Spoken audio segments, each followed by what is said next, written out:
Notice a sudden drop in your oil level on Mercedes. And experience, or you notice there is a white bluish smoke, most likely close to blue, and you could see it's cloudy smoke in the back. Hopefully it doesn't get that far, but the first thing you need to check or replace is the oil separator, which is on the driver's side, valve cover right here in the front, this piece right here.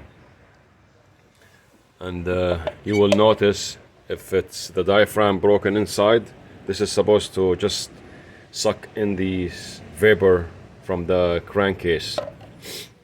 So if you notice there is an oil in the vacuum hose, you're gonna notice it here, which is, I did notice there is oil inside here. So it was very much sucking all the oil back to the intake manifold, and it blow it up, burning it up with the gas, and then it smokes oil. So all you just need to change is this oil separator. This is the new one right here, and this is the old one right here. And again, this hose, most of the time is you're gonna feel it's gonna crack. I already changed the hose and putting a different hose, but the original hose is cracking up every time you touch it. It breaks in pieces. So this oil separator is supposed to keep all the vapor out of the crankcase and suck it back again in the and burn it with the gas in the combustion chamber. The part number on this, as you can see right here,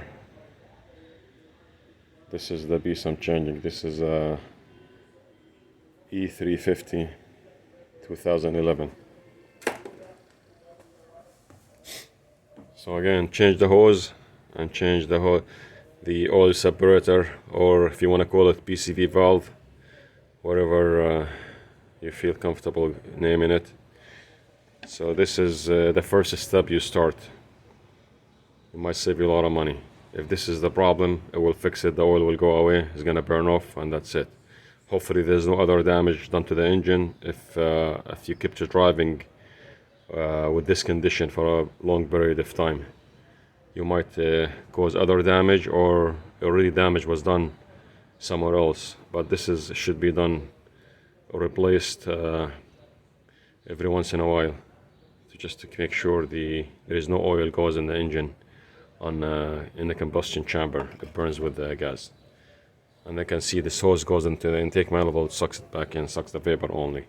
You don't want it to suck oil with it, and you're gonna notice excessive oil burning, or excessive oil level gets low, very low in a short period of time. I just thought to share this with you, and I'm changing on this car. Thank you for watching.